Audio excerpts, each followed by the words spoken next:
بسم اللہ الرحمن الرحیم۔ دوستو، آج ہم حضرت آدم علیہ السلام کے بارے میں بتائیں گے۔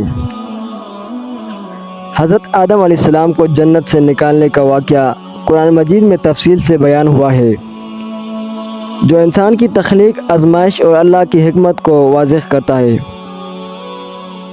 یہ واقعہ نہ صرف ایک سبق آموز داستان ہے، بلکہ انسان کے کردار اور ذمہ داری کا شعور بھی اجاگر کرتا ہے۔ اللہ تعالیٰ نے حضرت آدم علیہ السلام کو اپنے دست قدرت سے تخلیق کیا اور ان میں روح پونکی۔ پھر فرشتوں کو حکم دیا کہ حضرت آدم علیہ السلام کو سجدہ کریں۔ تمام فرشتوں نے اللہ کے حکم کے سامنے سر تسلیم خم کیا، مگر ابلیس، جو جنات میں سے تھا، نے تکبر کرتے ہوئے انکار کیا اور کہا، میں اس کو سجدہ نہیں کروں گا جسے تو نے مٹی سے پیدا کیا ہے۔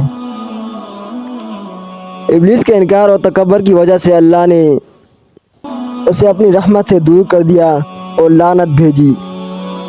ابلیس نے قسم کھائی کہ وہ انسان کو بہکانے کی ہر ممکن کوشش کرے گا۔ اللہ تعالیٰ نے حضرت آدم علیہ السلام اور ان کی زوجہ حضرت حوا علیہ السلام کو جنت میں رہنے کی اجازت دی اور حکم دیا، تم دونوں جنت میں رہو، جہاں سے چاہو کھاؤ، لیکن اس درخت کے قریب نہ جانا ورنہ ظالموں میں شامل ہو جاؤ گے۔ ابلیس نے اپنی چالاکی اور دھوکہ دہی سے حضرت آدم علیہ السلام اور حضرت حوا علیہ السلام کو وسوسے میں ڈال دیا۔ اس نے ان سے کہا کہ اگر وہ اس درخت کا پھل کھائیں گے تو انہیں ابدی زندگی ملے گی اور وہ فرشتوں کی طرح ہو جائیں گے۔ ابلیس نے اپنی بات کو سچ ثابت کرنے کے لیے قسم کھائی اور حضرت آدم علیہ السلام اور حضرت حوا علیہ السلام اس کے دھوکے میں آ گئے۔ انہوں نے اللہ کے منع کردہ درخت کا پھل کھا لیا۔ اس گناہ کے بعد ان کی شرمگاہیں ظاہر ہو گئی اور وہ جنت کے پتوں سے اپنے ستر ڈھانپنے لگے۔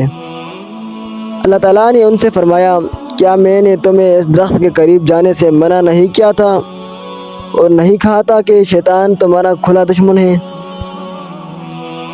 حضرت آدم علیہ السلام اور حضرت حوا علیہ السلام نے فوراً اپنی غلطی کا احساس کیا اور اللہ سے معافی مانگی۔ اے ہمارے رب، ہم نے اپنی جانوں پر ظلم کیا، اگر تو نے ہمیں معاف نہ کیا اور ہم پر رحم نہ فرمایا تو ہم خسارے میں رہیں گے۔ اللہ تعالیٰ نے ان کی دعا قبول کی، لیکن انہیں زمین پر اتار دیا، جہاں وہ ان کی اولاد آزمائشوں اور امتحانات کا سامنا کریں گے۔